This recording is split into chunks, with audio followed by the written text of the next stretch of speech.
রাশিয়ায় দেখা দিয়েছে এক ভয়াবহ সংকট, যা শুধু তাদের ভবিষ্যৎ না, বরং রাশিয়ার গর্ব সেনাবাহিনী পর্যন্ত হুমকির মুখে পড়ে গিয়েছে।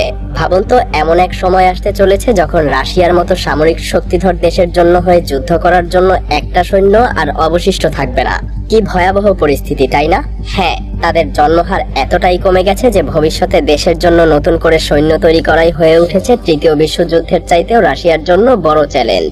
এক সময় রাশিয়া ছিল কর্মক্ষম মানুষে ভরপুর এক শক্তিশালী জাতি, অথচ আজ সেখানে জন্মহার এতটাই কমে গেছে যে রুশ জাতির ভবিষ্যৎ অনিশ্চিত হয়ে পড়েছে। জানলে অবাক হবেন, পৃথিবীর সবচাইতে বড় দেশ রাশিয়ায় 2024 সালের প্রথম দিকে মাত্র 5,99,000 শিশুই জন্ম নিয়েছে। এটা গত 25 বছরের মধ্যে সবচাইতে কম। অথচ 2022 সালে মাত্র এক বছরের মধ্যে দেশটার জনসংখ্যা কমেছে প্রায় 10 লক্ষ। কি ভয়াবহ চিত্র, তাই না? বিশেষজ্ঞরা বলেছেন, এই সংকট যদি এভাবেই চলতে থাকে তবে 2050 সালের মধ্যে রাশিয়ার জনসংখ্যা 14 কোটি থেকে নেমে আসবে মাত্র 12 কোটিতে, আর প্রতিনিয়ত সেটা এভাবেই কমতে থাকবে। ভাবুন, এত বড় একটা দেশ এত কম মানুষের হাতে চলে যাবে, তারা কিভাবে এই গোটা দেশকে নিয়ন্ত্রণ করবে? শুধু সংখ্যার দিক থেকে না, এটা জাতির কর্মক্ষমতা, সামাজিক কাঠামো, এমনকি রাজনৈতিক নিরাপত্তার উপরেও গভীর প্রভাব ফেলছে। না, আপনি এর ভয়াবহতা এখনো আজ করতে পারেননি। একটা কম জন্মহার মানে কি? মানে ভবিষ্যতে কাজ করার মতো রাশিয়াতে আর কোনো মানুষই থাকবে না। শ্রমবাজার সংকুচিত হবে, উৎপাদনশীলতা কমে যাবে, দেশের বৃদ্ধ জনগোষ্ঠী যাদের জীবনের শেষ দিকে সেবা প্রয়োজন তাদেরকে দেখাশোনা করার মতো আর কেউই থাকবে না। ভাবা যায়, সবাই যেন একা হয়ে যাবে। এখন প্রশ্ন হলো, রাশিয়া এই সমস্যার সমাধান কিভাবে করবে? হ্যাঁ, তারা তাদের অস্তিত্বকে রক্ষা করতে এমন এক পরিকল্পনা হাতে নিয়েছে যা শুনে আপনার কাছে কিছুটা উদ্ভট মনে হতে পারে। যৌন মন্ত্রণালয় গঠন। অবাক হচ্ছেন? কিন্তু দেশের ক্রমাগত কমে যাওয়া জন্মহার মোকাবেলা করার জন্য এই উদ্যোগ নেওয়া ছাড়া পুতিন প্রশাসনের হাতে আর কোনো উপায় যে ছিল না। মজার ব্যাপার হলো, এই মন্ত্রণালয়ের কাজ হবে পুরো দেশ জুড়ে এমন কিছু ব্যবস্থা নেওয়া যা মানুষকে সন্তান গ্রহণে অনুপ্রাণিত করবে বেশ কিছু অভিনব পদ্ধতিতে। এর মধ্যে সবচাইতে গুরুত্বপূর্ণ হলো রুশদের জনসচেতনতা বৃদ্ধি। বিশেষ প্রচার প্রচারণার মাধ্যমে নাগরিকদেরকে বোঝানো হবে যে সন্তান নেওয়া এবং পরিবার বড় করা তাদের জাতির ভবিষ্যতের জন্য অপরিহার্য। তবে এখানেই শেষ না, আরো মজার ব্যাপার হলো নবদম্পতিদের জন্য থাকছে বিশেষ কিছু সুবিধা। তাদের আর্থিক চাপ কমানোর জন্য সরকার বিয়ের রাতের হোটেল খরচ বহন করবে প্রায় 30,000 টাকা পর্যন্ত। এই উদ্যোগের পেছনে সরকারের ভাবনা একটাই, নবদম্পতিরা যাতে অর্থের চিন্তা না করে স্বামী স্ত্রী একে অপরের সাথে মধুর সময় কাটিয়ে জন্মহার বৃদ্ধিতে যেন সাহায্য করতে পারে। আরো একটা মজার এবং ব্যতিক্রমী পরিকল্পনা হলো রাত 10টা থেকে 2টা পর্যন্ত ইন্টারনেট এবং লাইট বন্ধ রাখতে সবাইকেই অনুরোধ করে যাচ্ছে পুতিন প্রশাসন, যাতে করে এই সময়টা স্বামী স্ত্রী একে অপরের সাথে নির্বিঘ্নে সময় কাটাতে পারে। প্রযুক্তির কোনো বাধা থাকবে না। এই ঘনিষ্ঠ মুহূর্তগুলো স্বামী স্ত্রীর অতিরিক্ত শারীরিক সম্পর্কের ফলে কিছুটা হলেও তার জন্মহার বৃদ্ধিতে সাহায্য করবে।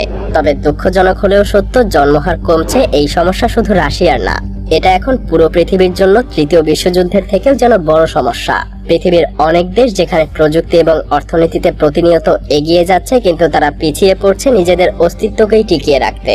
যেমন একসময় যে দেশ উন্নতির রোল মডেল ছিল সেই জাপান এখন জন্মহারের দিক থেকে এক নতুন সমস্যার মুখোমুখি। 2023 সালে জাপানে মাত্র 8 লাখ শিশু জন্মেছে। এটা শুনে অবাক হবেন না, আগের দশকেও এই সংখ্যা ছিল 12 লক্ষ। জন্মহার এভাবে কমতে থাকলে এমন দিনও আসতে পারে যখন জাপানের পুরো সমাজ কাঠামোই নিশ্চিহ্ন হয়ে যাবে। আর ইতালির অবস্থাও খুব একটা ভালো না। 2023 সালে ইতালিতে মাত্র 4 লাখ শিশু জন্মেছে, যেখানে 2010 সালে এই সংখ্যা ছিল 5 লাখেরও বেশি। এক সময়ের পরিবার কেন্দ্রিক এই দেশে জনসংখ্যা প্রতিনিয়ত কমছে, যা তাদের সমাজ এবং অর্থনীতির উপর বিরাট প্রভাব ফেলছে। সত্যি বলতে এই সংকট শুধু একটা সংখ্যা না, এটা একটা টাইম বোমার মতো। কারণ যখন তরুণ প্রজন্মের সংখ্যা কমে যাবে তখন বৃদ্ধ জনগোষ্ঠীর দেখাশোনা করার মতো আর মানুষই থাকবে না। এতে করে একদিকে স্বাস্থ্যসেবার উপরে চাপ বাড়বে, অন্যদিকে অর্থনীতির চাকা ধীরে ধীরে থেমে যাবে। তবে বিশ্বজুড়ে জনসংখ্যা কমার এই সংকট মোকাবেলায় রাশিয়া একাই লড়ছে না। অনেক দেশই অভিনব সব উদ্যোগ গ্রহণ করেছে, যা কখনো বেশ মজার আবার কখনো বেশ চমকপ্রদ। যেমন সিঙ্গাপুর আর হাঙ্গেরি পরিবারগুলোর পাশে দাঁড়িয়েছে বেশ শক্তভাবেই। সেখানে সন্তান নেয়ার জন্য নগদ বোনাস দেয়া হয়। ভাবুন তো, শুধু সন্তান নিলেই মিলবে লাখ লাখ টাকা। এছাড়াও কর ছাড় এবং সন্তান লালন পালনে ভর্তুকি দিয়ে পরিবারগুলোর আর্থিক দুশ্চিন্তাও দূর করার চেষ্টা করা হচ্ছে।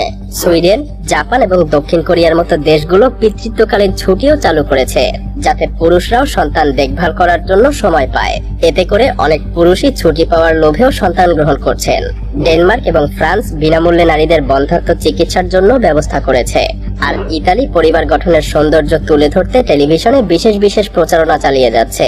তাদের বিজ্ঞাপনে দেখানো হয় বড় পরিবার মানে সুখী জীবন। এমনকি তারা পরিবার গঠনের গুরুত্ব নিয়ে সেলিব্রিটিদের মাধ্যমে বার্তা দেওয়ার চেষ্টা করছে। পোল্যান্ডে তো যত বেশি সন্তান তত বেশি আর্থিক সুবিধা, এর মাধ্যমে তারা মানুষকে বড় পরিবার করতে উৎসাহিত করছে। তবে এসব উদ্যোগ শুধু সংখ্যা বাড়ানোর জন্যই না, পশ্চিমাদের নিজেদের কুকর্মের ফলে হারিয়ে যাওয়া সমাজের ভিত্তিকে আবার নতুন করে মজবুত করার জন্য। বিশ্বের প্রতিটা দেশ আজ এক অদৃশ্য যুদ্ধে লিপ্ত, আর সেই যুদ্ধ হলো নতুন প্রজন্মের অস্তিত্ব রক্ষা করা। আর এই লড়াই সফল হবে কিনা তা সময়ই বলে দিবে।